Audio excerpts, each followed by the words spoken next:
Hello, my name is Jacob, and today we're going to be looking at a formal analysis of the painting The Son of Man. To start, The Son of Man was painted by Rene Magritte. It was painted in 1964 and is classified as a surrealist work. It's actually part of a series that Magritte painted in 1964. The series of paintings is shown to your right. It contains The Son of Man, The Great War, and The Man in the Bowler Hat. If you look at them, you notice that all of them share a common feature of having something blocking the subject's face. In The Son of Man, it's a green apple. In The Great War, it's a bouquet of flowers. And in The Man with the Bowler Hat, it's a dove. And the theme of this presentation is that The Son of Man by Rene Magritte, one of the world's most notable surrealist works, employs the use of contrast, emphasis, and balance to create a masterpiece according to expressivism. So let's start with the description. So the painting is two-dimensional, and it is representational. We can tell what it's a painting of. The materials used are oil on a canvas, and the size is 45.67 inches by 35 inches, which is pretty decently sized, about a little, almost 4 feet by 3 feet. And on the right, we see an example of an oil painting on canvas. Okay, so to describe what's actually in the painting. So when we look at the painting, we see a man wearing a black overcoat, a white collared shirt, and a red tie, right here. Then we see the green apple with 4 leaves, and that's in front of the man's face. Behind the man, there's a brick wall, and behind the brick wall, there's an ocean and a cloudy sky. But we can tell it's daytime because it's not dark enough to be nighttime, and there's also a source of light coming from the man's right, or the viewer's left. In the bottom corner, it's pretty hard to see, but Magritte does sign his name in that bottom right corner.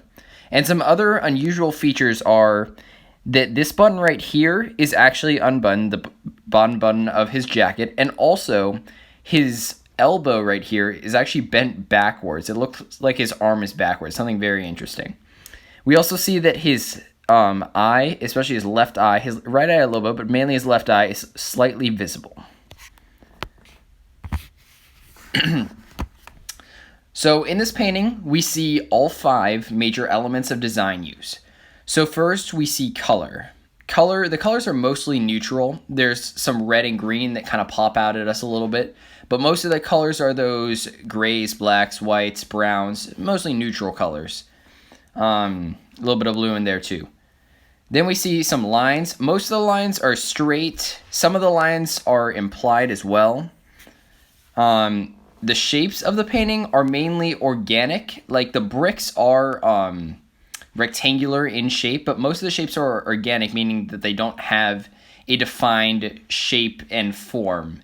They aren't like a circle or a square. The texture of the painting, there's 2 aspects of the painting that create texture. We have the rough bricks, and we also have the smoothness of the suit that you can just look at and you can tell that it's very smooth. And lastly, we see value. We see value created by that light source that we saw on the man's right. And there are the lighter colors on his jacket on that side, and darker colors as you move farther, as the viewer's eyes move farther to the right. And on the right over here, we have this elements of design, which shows the 5 major elements of design. Okay, the next thing we're going to talk about is some background on the painting. So the painting is surrealist, and it has a philosophical background. We're going to talk about the point Rene wants to make later. It was painted in 1964, which is 3 years before Magritte's death, and it also was painted after World War II. That he painted it in Europe, so that impacts the painting a little bit. Today, it's not actually found on display. It's found in a private collection. I think it was last seen in about 2011. And the reason why Magritte painted this painting is because his friend Harry Torsteiner asked him to paint it, and he actually wanted Magritte to paint a self-portrait, but Magritte was at a loss when painting a self-portrait, which is why he painted it a little more unconventionally, we should say. And if you see over here, we have a map of what Europe was like in the 1960s, the setting when this painting was painted. So let's get into some analysis. So first, we see there's an emphasis on the man in the painting's face. So the man is Magritte. We see there's an emphasis on his face because there's a big, brightly green colored apple right there. On the other hand, the background is subordinate. We can clearly see a subordinate because our eyes notice it later. There's much lighter colors. There's less popping out at you. Like there's that like more mild brownish color, the bricks, and the gray in the sky, and the light blue of the water. Just nothing that really like pops out in contrast. As I said, we have a contrast actually in texture, which is kind of interesting because we have a contrast between like the smoothness of the suit that we talked about earlier, and then that low wall, which we can tell is pretty rough looking. We also see the contrast in color with the green apple and the red tie because they contrast against the neutral color. So they pull our eyes' attention to those like focal points. And then on the right, we see emphasis, an example of emphasis, and an example of contrast, with the emphasis being on the circle because it's different from the other shapes, and the contrast being on the light and the dark squares, how they're opposites. So some more elements and principles.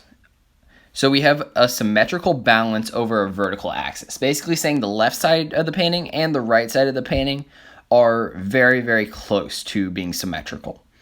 The most focused object is like the very center of the painting. It's that apple in the very center, and the man who's also centered with the painting. He's not really leaning to any side or anything, and that creates a sense of balance for the viewer as well. We also see some directional forces in this painting. When we look at the painting, immediately our eyes are drawn to that bright green apple.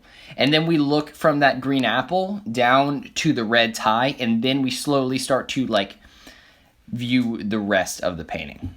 We also see a little bit of scale and proportion used. The apple is scaled a little bit bigger than a normal apple would have been. I found this out by actually testing out what an apple looked like compared to your face.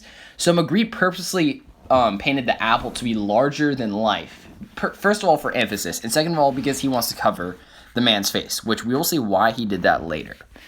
So on the left, you can see an example of symmetry with the dots, that vertical symmetry, and then size or scale, like the relationship in sizes between different objects. All right, let's get into some interpretation now. So according to Magritte, the painting expresses two qualities. He has the visible and the invisible. This is kind of his philosophy for painting the painting. So Magritte actually quoted when someone asked about his painting, like why it was very different. He said, "Everything we see hides another thing." And I believe that when he says that, he's trying to say that humans, when we perform actions, we see only the surface sometimes, but we want to see that behind the scenes layer. There's still that behind the scenes layer there, and that surface projection hides that. It hides the result of our actions. We see the ideas on top, and we sometimes miss the meanings on the bottom. And I kind of compare it a little bit to chess, because the ideas are like one step ahead of us. We look at the very first move, the very next move. But to be a good chess player, you have to look 3 and 4 moves ahead. You have to look past those layers. So Magritte is kind of making like a philosophical point about how everything we see, there's something hiding behind it. And the subject relates really well to the theme because the viewer feels the emotions that Magritte is talking about. He like feels the experience because he sees the painting and he's like, why is there an apple in front of the man's face? He wants to see the man's face behind the apple, but he can't. So the apple is hiding the invisible. Okay, in the painting, there's also some motifs of Christianity, which is why I've got a cross on the side right here. The Son of Man has been referred to as Jesus in the Bible. It also could refer to Adam.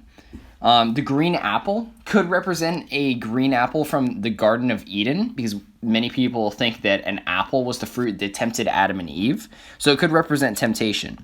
Maybe temptation for the viewer to look beyond what is already there at the man's face because we can't see it. And the reaction it matches Magritte's purposes very, very well because he wants to make that point about the invisible and visible, about those layers of almost reality. Okay. So the title, it does have an influence on the painting. Because it's called The Son of Man, I would say the painting can refer in general to like any ordinary person. The Son of Man is just kind of making a general theme that like, hey, this relates to all people. And it establishes like a universal like inner struggle per se about how we want to see what we can't see. We can see some elements and principles of art again. So we see that contrast is separating the visible from the invisible. We see that green apple, which is this main point to almost all the elements of art, that contrasts like what we can see, which is the green apple, with what we can't see, the invisible, the man's face behind it, or most of it, that is. The emphasis, it causes the viewer to see the apple instead of the man's face, and that leads to causing the viewer to feel exactly how Magritte wanted the viewer to feel. Maybe a little bit of frustration, a little bit of curiosity, like, hey, what does the man's face actually look like? Because all I can see is an apple. We also see scale used again, because the apple covers mostly all of the face, which was purposeful by Magritte because he wanted the viewer to be left guessing. He wanted to illustrate that point that most of it is invisible. We only see that little part. We only see the visible. The green apple's on the side because it relates to a lot of the elements of art. Okay, so let's look at 3 art theories as a part of our judgment. So we have formal theory, contextual theory, and expressive. So let's start with formal. So this painting overall fails the formal theory criticism method of art. The reason why is because the elements don't necessarily all need each other. For example, we could change the background of the painting that's subordinate, and it wouldn't really change the painting's meaning. We could also change the subject matter. Like, we could change the man and what he was wearing to maybe a different person. We could change it to a woman and what she is wearing. Or we could change the man's outfit to something different. And we could also change the object in front of the man's face. Anyway, it would all create the same meaning. So the elements, they don't necessarily need each other. One thing that does support the formal theory is that the work is emotionally balanced. I believe it gives off the proper amount of emotion. You aren't like crying yourself to death because it's such an emotional painting, but also you look at it and you have more of a feeling than just like plain apathy. And it's like, okay, so what? Who cares? You're intrigued by it, but not too insanely intrigued. The art also is made to express a very specific philosophy. It's not general enough to be part of formal theory. However, on the left side, we see a view of formalism in art. We see how all of the elements work together, and the painting is very balanced, not necessarily in a symmetrical way, but it has that sense of balance between the colors and the shapes, and it's more general in the philosophy it gives off. Okay, let's look at the contextual theory. So the contextual theory for this painting is actually the least successful theory to describe Rene Magritte's The Son of Man. The reason why is because it isn't really a work inspiring action. It doesn't create any type of social change. It doesn't cause the viewer to go out and do something. It inspires an idea, but not a social philosophy. The art also was made of the artist's personal ideas. It wasn't made so that like the human race could get better for advancement. For example, on the right side, there is a work by Dorothy Lange, and it's a photo that she took during the Dust Bowl. And that does create social action because it helps humans to understand how great the poverty was, how important that was, how much hardship people were facing, and may have impacted like a generous response. However, Magritte's painting does not do that. But then we look at expressive theory. So for expressive theory, this piece is a masterpiece when evaluated. This is the most successful theory to evaluate The Son of Man by Rene Magritte. It also evaluates The Scream by Edward Munch, a very famous piece where we see the emotion of the painting, which is the main point of that painting. Okay, so in the expressive theory, so we see that Magritte, he causes the viewer to believe the message because he gives a specific example through the painting. He causes us to believe the message that there is invisible and there is visible in this world, and that the invisible is hidden oftentimes by the visible. And we see that in a literal way by an apple, which is visible, blocking the invisible, a man's face. It also generates strong feelings. Not overly strong as we talked about earlier, but strong enough to where you are curious and you're a little bit frustrated because you want to see the man's face, but you can't. And it does create a philosophy. This philosophy is not one that inspires change, therefore it does not fit with the contextual theory. However, it does create a philosophy and a different way of thinking about life. Okay, just to do a quick recap and conclusion. So the three elements and the principles that go with them that are illustrated in this painting is contrast. Contrast is primarily through color with those reds and greens that show us that impact. Emphasis, which is also through color because that's what our eyes are immediately drawn to. The bright red and the bright green, it draws it to that subject. And it also balanced through symmetry. We can feel a sense of wholeness, a sense of balance in the painting. The theme that we talked about earlier is about the invisible and the visible, and about how there are layers to both in this reality. We see the things that are visible, but we often miss the invisible that the visible hides. And it's just a repetitive cycle on from there. And we see the most important theory that can judge this painting, which is expressivism, which makes this work a masterpiece because it conjures emotion. Right here is the works cited slide, and thank you for watching this slideshow.